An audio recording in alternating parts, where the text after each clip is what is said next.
Come on. Come on. Take some, you lying sack. Getting ready to put a new radiator in the truck. Got the new one ready to go on the left-hand side there, obviously. And this is the old one. It wasn't leaking, but it's just, you can just tell it's time. And it's probably been time for a while. And I got away with it this long because, you know, I don't go to the mountains very often, but that's when it's really noticeable. Over time, there's small tubes in there that plug up and the radiator just becomes inefficient.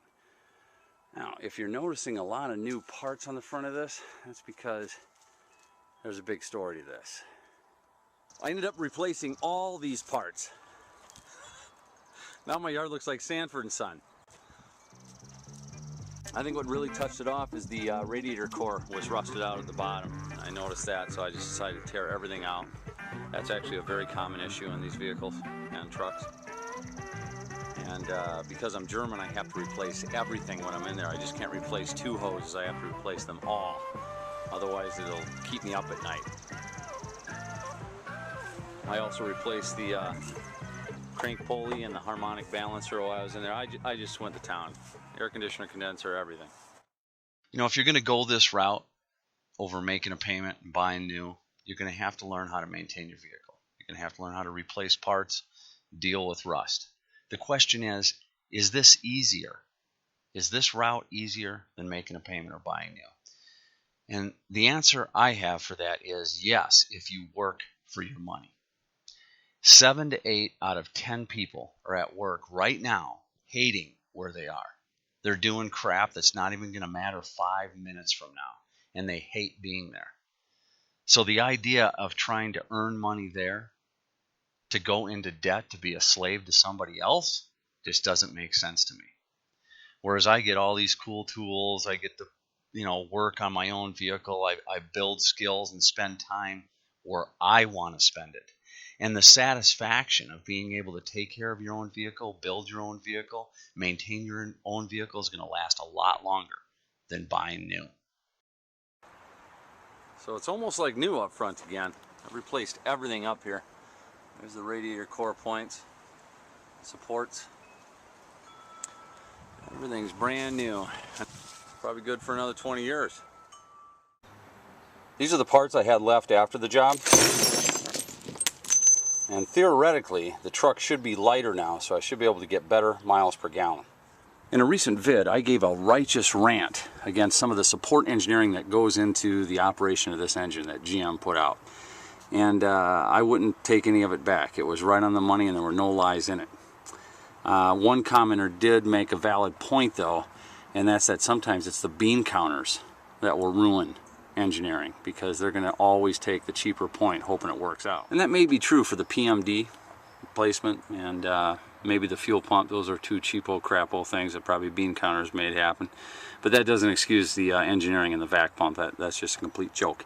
But anyway, let's give credit where it's due now. I'll turn this around and point out a few of the real strong points on the drivetrain and just the little things that support the operation of the engine, like this alternator. This is only number 2 replacement on this engine since I've owned it. I think that's pretty good after 18 years. I've only replaced one AC pump. I think that's pretty good as well. I've only replaced one power steering pump the entire time I've owned this truck. And let's move on to some of these awesome, historically legendary drivetrain components. And again, I want to say that I'm not a GM guy, okay? I don't wear a GM jersey. I'm not rooting for my GM team. I'm not a Ford guy, I'm not a Dodge guy. I'm just looking for a vehicle that works well for me. How about the GM 14-bolt rear end? I mean, there might be a couple out there that could say they are as bulletproof, but none could say they were more indestructible than this rear end. I mean, this thing is a work of art. And look at that 10.5-inch ring gear on that baby. Proving once again that size does matter. That's what separates trucks from SUVs right there, my friends. Nice. And just to add a little more credibility to the legend, all I've done to this rear end in over 300,000 miles is just change the fluids on a regular maintenance. And I also switched out the seals and bearings on the axle ends. That's it. This thing's like unbelievable. Now the front differential only has a 9.5-inch ring gear. But still, the only thing I've had to do to this is change the fluid, and put in one 4x4 electronic actuator.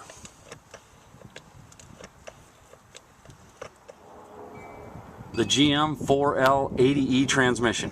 I really don't know if it gets any better than this, honestly. This is one of the greatest transmissions ever designed and built in automobile history. The only thing I've done to this in 300,000 miles besides change the fluids on a regular maintenance basis are change the two speed sensors. There's two electronic speed sensors that help run this transmission. That's the only thing I've changed, and those things are under 20 bucks. Then there's the old NP 241 transfer case. It's used in Jeeps and Dodges as well. Kind of the epitome of indestructibility. The only thing I've ever done to this is change the fluid. Regular maintenance does go a long way, but these things are mechanically sound, man. Regular maintenance like this is so important to the longevity of any vehicle, or machine for that matter. And sadly, my teenage daughters know more about maintaining vehicles than most men in their 20s and 30s do today. There's a peace of mind and confidence that goes along with these skills as well. These are all the fluids I drained out of my truck this weekend. Now I gotta go find a storm sewer to empty them into.